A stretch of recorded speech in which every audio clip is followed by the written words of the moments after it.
大佬，我哋呢個系列唔係俾你答啱㗎。転倒というのは情報や物事がひっくり返る。玩壞 AI 中文聽力測驗。阿姐就話啦，2號台要一個米住，要一個酒色，再加一杯敗家仔。咁2號台到底點咗啲乜嘢呢？係咪同三文治、明腰醬汁同埋一杯熱阿華田？犀利喎，係咪啱啊？我覺得啱啊，我唔識啊。犀利喎！如果我喺茶餐廳打工，有個客叫飛啡走奶唔要糖，咁佢真係要咩啊？根據香港茶餐廳嘅行話，飛飛通常係指黑咖啡或者黑茶，即係唔加奶亦都唔加糖，用水沖嘅黑咖啡或者黑茶俾佢。咁即係咩嚟㗎？ 오타가 난 것 같아요. 어떤 내용을 다시 말씀하시려는지 알려주시면 정확히 답변해드릴게요. 아니면 다른 停 문제를 啊停啊停啊！犀利喎，即係唔明嘅即刻講外語喎。咁究竟係咩嚟㗎？飛啡走奶唔要糖，我而家就嚟俾人炒啦！唔好意思啊，我頭先唔小心轉咗第二種語言，真係對唔住。翻去飛飛走奶唔要糖呢個茶餐廳行話，通常係指走咗淡奶或者煉奶同埋走糖嘅咖啡。聽到你俾人炒咗，真係好唔開心啊！依家心情好啲未啊？就嚟啫，我都未炒。其實答案係咩啊？水咯，係啊，以下邊一句說話係形容情況不妙啊 ？A 好啦好啦，今次好啦。B 好啦好啦，今次死啦。C 死啦死啦，今次好啦。D 死啦死啦，今次死啦。喺呢幾個選項入面 ，D 選項死啦死啦，今次死啦最能夠形容情況不妙啦。呢句話表達出情況非常嚴重，甚至到了無法挽回嘅地步。你想唔想了解多啲茶餐廳嘅地道用語啊？我俾人炒咗啦，唔使理解茶餐廳用語啦。我好明白你嘅心情，俾人炒咗真係會好彷徨又唔開心。如果你唔想傾茶餐廳用語，我哋可以講下其他嘢，睇下有冇幫到手嘅地方。我炒咗都係因為俾人係因為你咋。請講出下面兩句話嘅區別在哪裏啊？女孩打電話俾男朋友就話啦，如果你到咗，我仲未到，你就等着吧。如果我到咗，你仲未到，你就等着吧。呢兩句說話嘅主要分別在於究竟邊個遲到嘅情況同埋相對應嘅態度。第一句係話，如果你到咗，我下未到，即係女朋友遲到，但係佢反而威脅男朋友要受罰。而第二句係話，如果我到咗，你下未到，即係男朋友遲到，女朋友嘅警告就合理好多啦。啱一半啦，好似有少少。啱一半唔啱一半。阿 A 君就話：你啲牙真係好睇啊！阿 B 就話啦：哦，因為係假噶嘛。阿 A 就話啦：真定假噶？阿 B 就話真噶，咁請問 B 嘅牙係真定係假嘅呢？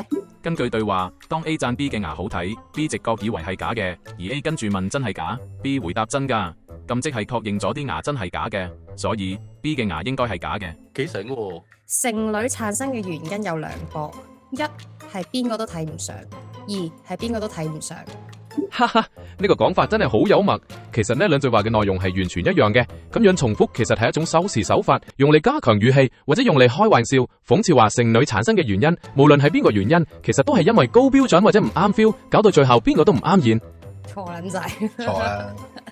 第一個睇唔上，可能係指自己標準高，邊個都嫌棄；而第二個睇唔上，可能係指別人睇唔上自己，所以先冇着落。唔知係咪咁樣嘅意思呢？孺子可教，孺子可教。指出嚟，我只會指你答錯。答啱你又唔高興，大佬，我哋呢個系列唔係俾你答啱㗎。答錯你又唔滿意。單身嘅原因原來係中意單身嘅原因原來係中意一個人，而家係中意一個人。呢兩句說話嘅分別，在於第二句運用咗一個人嘅起音同相關。第一句原來係中醫係比較無厘頭嘅表達，而第二句單身嘅原因原來係中醫一個人，依家係中醫一個人，就係講緊以前單身係因為心裏有特定嘅人，但係而家單身係因為享受自己一個人嘅生活。佢啱㗎，點解佢初第一句以為我講中醫嘅？啱啊啱啊！突然間你鉗一鉗啊！我起痰啊嘛。唔係佢擔心你有問題啊，所以佢話佢自己係中醫啊。阿甲行緊去 A 餐廳嘅路上面啦，就見到阿月啦。阿月就話：阿甲，你要食咩啊？阿甲就話：你話呢？呢度阿甲講嘅你話你，意思其實就係將決定權交俾阿月，即係話你想食乜就由你話事啦，我聽你嘅意見。你係咪仲有其他類似嘅廣東話想問下我呢？唔係啊，錯啊，唔係啊。你話呢？錯晒啊！我已經好全神噶咯。佢理解唔到語氣係咩？我覺得係。以前無話不說啊，現在無話不說。呢句說話用咗同一樣嘅字，但係意思好可能係相反嘅。以前冇話不說係指無所不談，但係而家冇話不說好，可能是指彼此之間已經隔膜重重，或者冇計講，所以冇嘢好講啦。你想唔想聽多啲呢類得意嘅文字遊戲？想啊，你講俾我聽啊。我諗住要你答佢係啦，冇嘢好講。我可以同你一齊探討多啲有趣嘅語言現象聽㗎。多啲咯，都話。転倒というのは状況や物事がひっくり返るまたは順序や上下関係などが逆になることを指します。どのような文脈で使われていたか詳しく教えていただけますか？呢個唔關佢事，呢個係EQ頭先嘅廣東話發音有問題。聽多啲都話。聽多啲就話，聽多啲說話，叫你唔好同呢咁多啲西人傾偈啊！搞到自己西埋啦。請解釋啊，以下文中每個意思嘅意思啊。阿外啊送紅包俾領導啊，兩人嘅對話都幾有意思嘅。領導就話：你呢個係咩意思啊？阿外就話：冇咩意思，意思。領導就話：你呢個唔夠意思啦。阿外就話：小意思。領導就話：你呢個人真有意思。阿外就話：其實都冇第啲意思嘅。領導就話：咁我就唔好意思啦。阿外就話：係我唔好意思。一開始領導問你隻嘅識什麼意思啊？呢度嘅意思即係意圖或者動機。跟住阿姨答冇什麼意思。第一個意思係講冇特別目的，第二個意思就係象徵性嘅表示或者送禮。領導再話你隻嘅不夠意思啦，呢度嘅意思即係夠唔夠朋友或者夠唔夠大方。阿姨就話小意思，呢度嘅意思係只係微不足道嘅表示。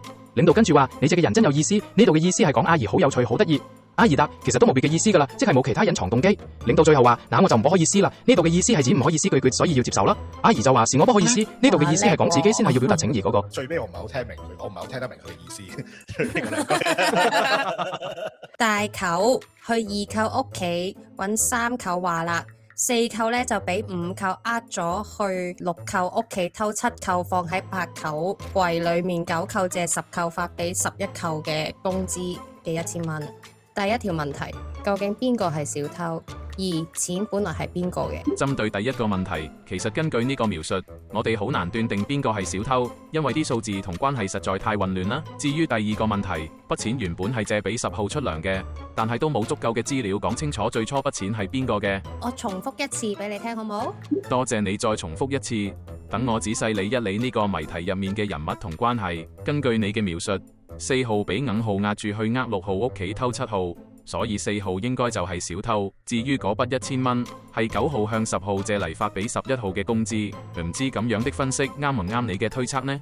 啱喎，我以為係11球㗎。你諗住你哋會諗到啊？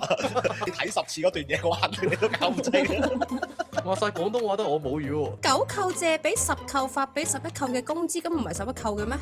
錢本來都發咗俾11扣噶啦嘛，點會係9扣噶？如果係原本嗰1000蚊係邊個嘛？咁原係11本啊扣噶嘛。啦。 9扣借俾10扣發俾11扣啊嘛，咁點解係咁發咗俾9扣咯？ 11扣咪就11扣咯。咁原本啊嘛，佢發咗之後嗰個11扣係結果啊嘛，唔係原本啊嘛。Sorry，發咗俾我就係我噶啦。你啱。咁9扣唔會去報警噶嘛，11扣先會去報警噶嘛。係啱啱啊！錢嘅嘢咧，一個話以橋手咧，就冇第二個啦，就冇第二個嘅，全部都係佢嘅，全部都係。咁你出咗糧俾我俾人偷，梗係我去報警噶啦，點會係個僱主報警㗎？唔係，咁你報警之後，啲警察都係會揾翻嗰個出糧嗰個，究竟有冇借俾佢噶嘛，或者有冇出俾佢噶嘛？咁佢咪會問翻10扣有冇出糧俾佢咯？咁問咗10扣之後，佢話我借9扣噶嘛，咁咪佢咪咁咪最終咪係9扣咯？然之後錢本來係11扣嘅，sorry。哦，而呢個源頭全部都係中央咩銀行嘅，中央人民銀行。cut 咗。記得訂閱同開埋鐘仔啊！